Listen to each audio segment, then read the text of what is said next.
The rain fell like cold needles against the cracked pavement of Cedar Lane, slicing through the thick silence of the night. Inside a dimly lit house at the end of the street, Michael Bennett sat hunched over a worn leather armchair, staring blankly at the wall. His home, once filled with laughter and light, had become a mausoleum of memories. 10 years had passed since he had buried Sarah. At 11:47 p.m., the sound of the doorbell shattered the heavy air. Michael froze. The doorbell hadn't rung in years. Heart pounding, he rose slowly, each step to the front door feeling heavier than the last. The thunder outside shook the windows as he reached out with a trembling hand and turned the knob. The door swung open. Standing there, soaked to the bone, was Sarah Bennett, alive, staring at him with tearful eyes. Michael staggered back, a gasp trapped in his throat. Was he dreaming? Had grief finally broken him, or had the nightmare only just begun? If you crave true crime stories that shake your soul and leave you questioning everything, you're in the right place. Subscribe now and hit the bell. Don't miss what others will only whisper about. Join our growing community before the next unbelievable story unfolds. Michael Bennett had once been the kind of man who believed in simple joys. He lived for quiet Sunday mornings with a cup of black coffee in hand, for fishing trips at the lake, and for the gentle touch of Sarah's hand resting on his knee during long drives. Life wasn't perfect, but it was good. And for Michael, good had always been enough. He grew up in a small town, the kind of place where everyone knew your name and your grandparents' names too. After high school, Michael chose to stay rather than chase big city dreams. He built a modest life as a carpenter, pouring his heart into crafting homes for others, dreaming of the day he'd build one for his own family. Sarah was the light in his life. They met at the town diner.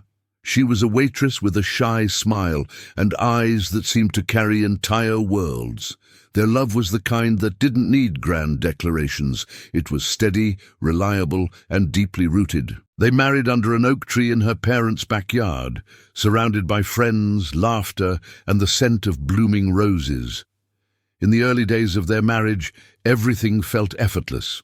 Late-night talks, shared dreams about opening a bed and breakfast someday, lazy afternoons spent planning a family. Michael cherished every second, never imagining how quickly it could all unravel. It started subtly. Sarah became distant, preoccupied. She would flinch at unexpected noises and constantly check the locks on the doors and windows. When Michael asked, she brushed it off with strained smiles and half-truths about work stress or bad dreams. But Michael sensed it. Beneath the surface of their life, something dark was creeping in. One evening, he found her standing motionless by the window, staring into the darkness outside. When he called her name, she turned with a look he would never forget, an expression not of fear but of resignation, as if she had already accepted some terrible fate. Michael didn't know it then, but that look would haunt him for years to come. For a long time, Michael believed that if he loved Sarah enough, it would be enough to keep her safe. Love had always been his answer to fear, his shield against the uncertainties of life. But even the strongest love sometimes isn't enough. In the months leading up to her disappearance, Michael noticed a growing restlessness in Sarah. She became jumpy, distracted, often losing herself in thought. Sometimes he would find her packing small bags and then unpacking them, as if torn between staying and running. When he confronted her, she would smile that same weary smile and say, "Just thinking ahead, that's all." But Michael could feel her slipping away. He remembered one night more vividly than the others. They were sitting on the porch, the summer air heavy with the scent of honeysuckle. Sarah leaned into him, resting her head on his shoulder. After a long silence, she whispered, "Maybe we should move. Start fresh somewhere else." Michael chuckled at first, thinking she was joking. "Move where, babe?" "This is home," he said, squeezing her hand gently. But she didn't laugh. She pulled away slightly and looked him dead in the eyes. "I'm serious, Michael. Maybe it's not safe here anymore." There it was, barely a crack in her facade, but enough for Michael to glimpse the terror underneath. The arguments started not long after that. Sarah would bring up moving every few days. She grew increasingly paranoid, double-checking locks, drawing the curtains tight even in broad daylight. Michael, stubborn in his love for their home, resisted. He thought he could fix whatever was bothering her with patience and reassurance. But her fear only grew stronger. One evening, Michael came home from work to find Sarah pacing the living room, her face pale and drawn. A single suitcase sat by the door. "I can't stay here anymore, Michael," she said, voice trembling. "We have to go, tonight." Michael, blindsided and desperate, tried to reason with her. He pleaded for an explanation, asked who or what she was so afraid of. But Sarah just shook her head, tears brimming in her eyes, and said, "You don't understand. They're watching." "They? Who, Sarah?" he demanded, but she wouldn't answer. The final straw came a few days later. Michael woke up in the middle of the night to find Sarah gone. Panic clawed at his chest as he searched the house, calling her name into the darkness. He found her outside, barefoot in the cold grass, staring at a black SUV parked at the end of their street. By the time he reached her, the SUV was gone. Michael demanded the truth, but Sarah collapsed into sobs, begging him to trust her, to leave with her. Against all logic, against his every instinct, Michael agreed. They would leave town, find somewhere new to start over. They planned to leave the next morning, but Sarah never made it. That night, Sarah disappeared. No note, no goodbye, no trace. Michael reported her missing immediately. The town rallied behind him at first, offering support and prayers. But as the days turned into weeks, whispers began to circulate. People wondered if Michael knew more than he was saying. After all, wasn't it always the husband? Michael endured the stares, the hushed conversations behind his back. He cooperated fully with the police, offered up every detail he could think of, but no clues surfaced. It was as if Sarah had simply vanished into thin air. Then, 3 months later, the police called him in. They had found a body. Michael's world tilted on its axis. He remembered the sterile, suffocating smell of the morgue, the way the fluorescent lights buzzed overhead. The body was badly decomposed, unrecognizable, but the necklace, the delicate gold chain with a tiny locket he had given Sarah on their first anniversary, was found around the woman's neck. It was enough. The authorities ruled it a tragic but straightforward case. Abduction, murder, body dumped in the woods. A story as old as time. Michael was shattered. At the funeral, as he stood over the closed casket, Michael placed a single rose atop it. He thought about the night she had begged him to run, the fear in her voice, the way she had clutched his hand so tightly, as if trying to anchor herself to something real. He buried her himself, lowering the casket into the ground with trembling hands, whispering promises into the earth. Promises that he would find peace, that he would somehow move on. He didn't know it then, but nothing about Sarah's death or her life was what it seemed. The night Sarah disappeared was colder than it should have been for early autumn. Michael remembered the way the wind howled through the trees, rattling the shutters and whispering fears he didn't yet understand. If he had known it would be the last time he saw her, he might have stayed awake. He might have watched over her. But exhaustion had claimed him, and by the time he awoke, the bed beside him was empty, the sheets still warm. Panic set in immediately. Michael searched the house, the yard, the woods beyond their fence. He called her name into the darkness until his voice broke. There were no signs of struggle, no broken windows, no forced doors, just an open back door swinging slightly in the breeze, as if someone had slipped out into the night. The police were called within the hour. At first, they treated it as a missing person case, the kind that usually ends with someone sheepishly returning home. Maybe Sarah had run away, needing space. Maybe she was dealing with some private pain Michael didn't know about. The town whispered theories, but no one suspected foul play. Not yet. Days turned into weeks. Flyers with Sarah's smiling face appeared on telephone poles, in gas stations, in the diner where they had first met. Michael refused to give up hope. He slept in the living room, waiting for the door to creak open, for Sarah to walk back into his life as if nothing had happened. But hope, like anything stretched too thin, eventually snaps. 3 months later, a hiker found a shallow grave deep in the woods, about 20 miles from town.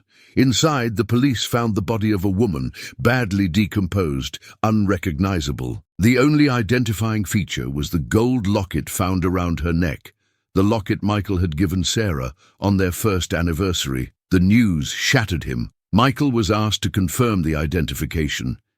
He wasn't allowed to see the face, not that there was much left to see, but the necklace was enough. His mind clung to it like a drowning man to driftwood. If they said it was her, it had to be her. The funeral was small.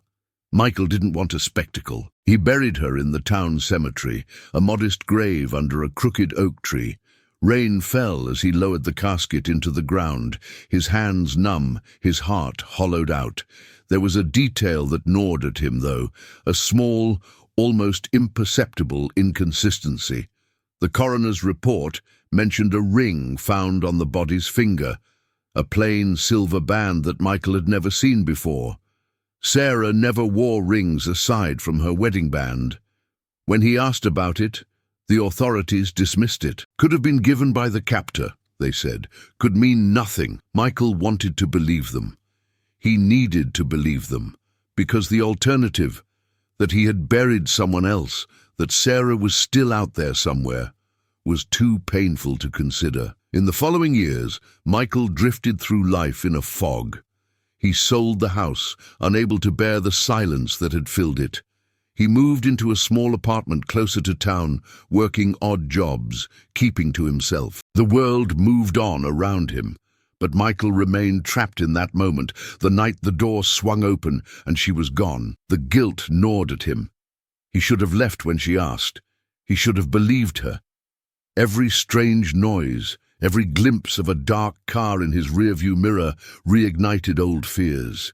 He would sometimes wake up drenched in sweat, convinced he had heard Sarah calling his name. He visited her grave often, talking to her as if she could hear him, apologizing over and over for not saving her. If this story is already making your heart race or stirring something deep inside you, let us know.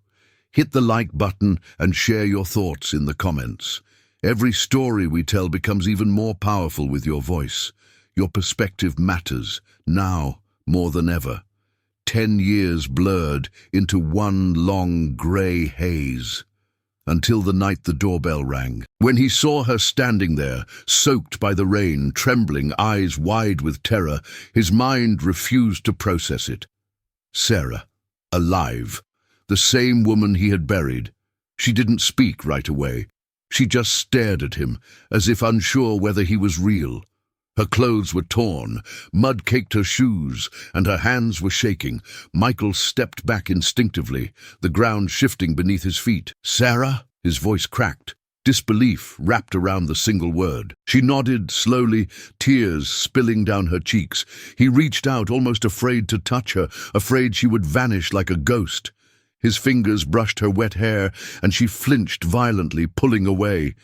"Please," she whispered, "let me in. They're coming." Michael's instinct screamed at him to slam the door, to run. Nothing about this made sense. But love has a way of overriding fear. He stepped aside. Sarah stumbled inside, and he closed the door behind her, locking it carefully, though he had no idea who or what they were hiding from. She collapsed onto the floor, sobbing uncontrollably. Michael knelt beside her, overwhelmed by 1,000 questions, but too afraid to ask any of them. Where had she been? Who was after her? And most haunting of all, if Sarah was alive, who had he buried 10 years ago? The living room was dimly lit by a single lamp, casting long, trembling shadows across the walls. Michael sat across from Sarah, hands clasped tightly in his lap to stop them from shaking. Every fiber of his being wanted answers, but he could see it in her.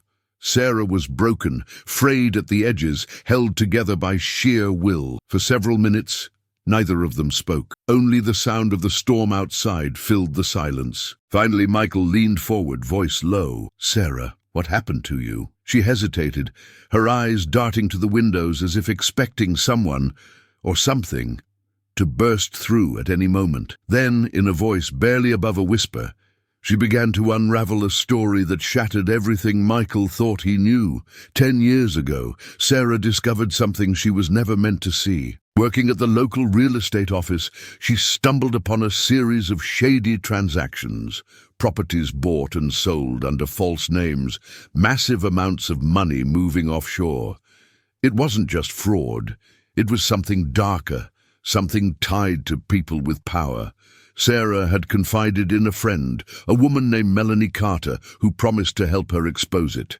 But within days, Melanie disappeared without a trace. Sarah knew then she was being watched. She tried to go to the authorities, but every time she got close, someone from inside would warn her off. Subtle threats at first, then not so subtle ones. The night she had begged Michael to leave town, she had spotted a black SUV idling near their house, the same one he later found her staring at. Sarah had been right. They were coming for her. When she vanished, it wasn't by accident. "They kidnapped me," she said, voice trembling. "But they didn't kill me. They made me disappear." Michael struggled to process her words. "Why?" he asked. Sarah wiped her eyes. "They needed me alive. Leverage. Insurance. They made me live under a different name, in another state. Always watched, always controlled. If I tried to run, if I tried to contact you, they threatened to kill you." The more she spoke, the more Michael realized how deep this went. Names, faces, all hidden behind layers of corruption. The people Sarah feared weren't petty criminals. They were influential, protected, and ruthless. Michael knew he had to find out who was behind it. He couldn't go to the local police. If they were compromised back then, there was no telling who he could trust now. Instead, he reached out to an old friend, David Harris, a former journalist who had made a name for himself exposing political scandals. If anyone could dig up the truth, it was David. David listened patiently as Michael laid everything out, his brow furrowing deeper with every word. "This sounds bigger than you think," David warned. "If Sarah's right, you're poking a hornet's nest." "I don't care," Michael said, his voice hard. "They took 10 years of her life. They made me bury a woman I didn't even know. I want the truth." David agreed to help, but cautiously. He started by pulling old property records, tracing the fake sales Sarah had stumbled upon years earlier. What he found was chilling. Dozens of transactions tied to shell companies, all connected back to a single name: Victor Crowley. Victor Crowley was a respected businessman on the surface, a philanthropist even. But beneath the polished exterior, there were whispers of organized crime ties, bribery, and worse. No one had ever been able to prove anything. Those who tried vanished. As David dug deeper, strange things began happening. His car tires were slashed. He received anonymous phone calls, silent, menacing. His apartment was broken into, though nothing was stolen, just enough to send a message. Michael, too, noticed he was being followed. Dark cars lingering outside his apartment. Unmarked men pretending to be joggers, watching his every move. The noose was tightening. Meanwhile, Sarah struggled to adapt to freedom. She flinched at loud noises, checked the locks obsessively, and refused to be left alone. Michael did his best to shield her, but he knew time was running out. They had stirred a sleeping giant. One night, David showed up at Michael's door, face pale. "I found something," he said, thrusting a folder into Michael's hands. Inside were photographs, documents, proof that Officer Dean Larson, a cop from their hometown, had been working for Crowley all along. He had helped cover up illegal activities and possibly orchestrated Sarah's disappearance. Michael's blood boiled. He had trusted Officer Larson once, had believed his reassurances after Sarah vanished. Now, he realized, those reassurances had been a carefully crafted lie. Determined to act, Michael and David devised a plan. They would confront Larson force the truth out of him and use it to take Crowley down. It was risky. It could get them both killed, but Michael had already lost too much to fear. As they prepared to confront the corrupt officer, Sarah sat quietly by the window, staring out into the darkness. Michael knelt beside her, taking her hand. "I'm going to fix this," he promised. Sarah turned to him, a flicker of the woman he remembered shining through her haunted eyes. "I know you will," she whispered. Neither of them knew it yet, but the storm they were about to unleash would reveal even darker secrets. Secrets that would change everything. The night was unusually still as Michael and David made their way toward Officer Dean Larson's modest home on the outskirts of town. The world seemed to hold its breath, the only sounds their own footsteps crunching against the gravel driveway. Michael's heart pounded so loudly he wondered if Larson could hear it. David adjusted the small recorder hidden inside his jacket. They had planned every step. Get Larson talking, gather a confession, and expose everything. It wasn't foolproof, but it was the only chance they had. Michael rang the doorbell. For a moment there was only silence. Then the door creaked open, revealing Larson's hulking frame. His eyes narrowed immediately, his hand instinctively resting on the weapon at his hip. "What the hell are you doing here, Bennett?" Larson growled. Michael forced a smile, masking his rage. "Just want to talk about Sarah." At the mention of her name, Larson stiffened. His eyes darted past them into the night, paranoia flashing across his face. But after a moment's hesitation, he stepped aside. 5 minutes, he muttered. Inside, the house smelled of stale beer and cigarette smoke. Michael took a seat, feeling the tension thicken with every second. "We know you helped Victor Crowley," David said bluntly. Larson's face darkened. "You're playing a dangerous game, and you played one 10 years ago," Michael snapped. "Where is the girl you made me bury?" The words hung in the air, charged and electric. Larson laughed humorlessly. "You think you want the truth, Bennett. You really don't." Michael leaned forward, voice low and steady. "Try me." Larson stared at him for a long moment before finally speaking. "The woman you buried wasn't your wife," he said. "She was a runaway. Wrong place, wrong time. Crowley needed Sarah to disappear, needed leverage, so we staged it." Michael's stomach churned. "You let me bury a stranger," Larson shrugged. "We had to make it convincing. The necklace, the fake evidence. You bought it. Everybody bought it." Michael clenched his fist so tightly his knuckles turned white. "And Sarah?" he asked through gritted teeth. Larson's eyes gleamed with something close to pity. "She was supposed to stay gone. But Crowley, he doesn't let go. If she's back, you're both already dead." David, sensing the urgency, pressed harder. "We have proof, Larson. Property records, financial ties. You can help yourself by talking." Larson shook his head. "You don't get it. It's bigger than Crowley. He's just a piece. You take him down, another steps in." The weight of those words hit Michael like a sledgehammer. It wasn't just about one man. It was an entire system, an empire built on fear and silence. Before they could push further, Larson froze, his gaze snapping to the window. Headlights, 2 black SUVs pulling into the driveway. "They found you!" Larson hissed. "Get out now!" Michael and David bolted for the back door, Sarah's face flashing in Michael's mind. He had to get back to her. As they slipped into the darkness, gunfire shattered the quiet night. Larson, standing in the doorway, returned fire, buying them precious seconds to escape.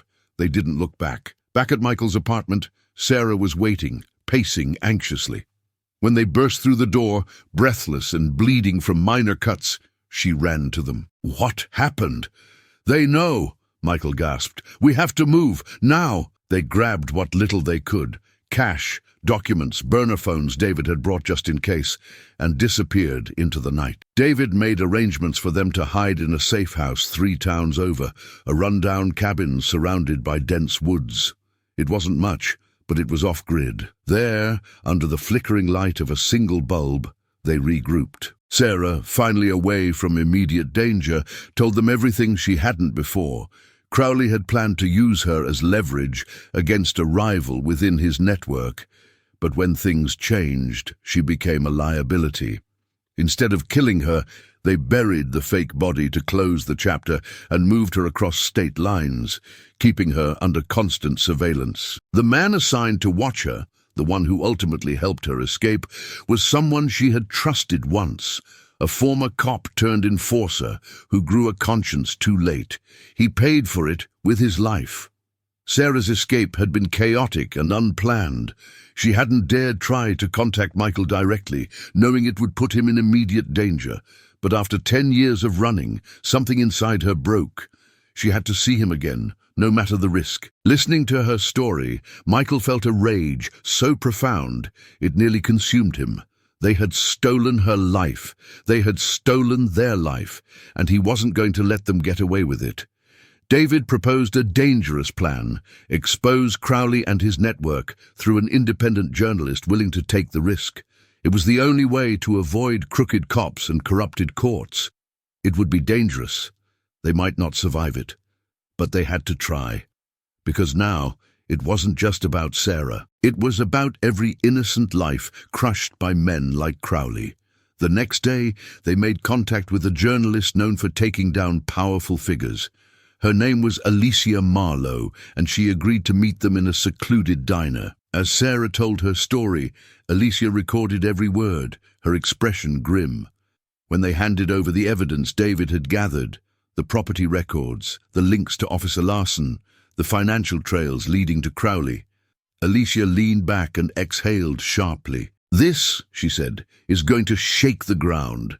But even as hope flickered in Michael's chest, he knew the fight was far from over. Because Crowley wasn't just powerful, he was ruthless. And he wouldn't go down without a war. The weeks that followed were a blur of tension and fear. Alicia Marlowe moved swiftly, compiling the evidence, double-checking every lead, preparing the story that would ignite a firestorm. Meanwhile, Michael, Sarah, and David stayed hidden, changing locations every few days, always feeling eyes watching them from the shadows. When the article finally broke, it hit like a bomb.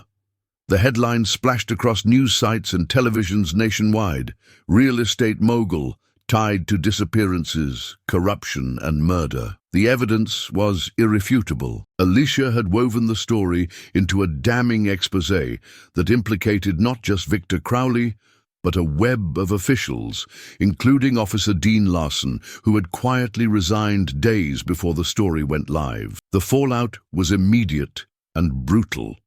Crowley was arrested during a police raid on one of his waterfront properties. As cameras flashed and journalists shouted questions, he maintained his icy composure, but everyone could see the cracks. His empire crumbled overnight, investors abandoning him, allies distancing themselves. But victory came at a heavy price. 2 days after Crowley's arrest, David Harris was found dead in a motel room, an apparent suicide. Michael didn't believe it for a second, neither did Sarah. They knew the reach of Crowley's network didn't end with his handcuffs. Michael blamed himself. David had risked everything to help them, and now he was gone. Sarah tried to comfort him, but there were no words strong enough to fill the void left behind. They attended David's funeral in secret, standing at the back as the preacher spoke of bravery and sacrifice. Michael clenched Sarah's hand so tightly it hurt, as if grounding himself against the injustice swirling around them. Life after Crowley's fall wasn't the fairy tale they had imagined. Sarah struggled with nightmares, waking up screaming some nights, convinced she was still being hunted. Michael, too, carried his own scars, the knowledge that even justice didn't bring peace. But amidst the pain, there were moments of light. They moved far from their old town, to a quiet place by the mountains where no one knew their names. They built a small life from the ashes, a garden in the backyard, long walks by the river, simple dinners by candlelight. It wasn't the life they had dreamed of once, but it was theirs. Michael often found himself staring at Sarah, marveling that she was real, that she had survived against all odds.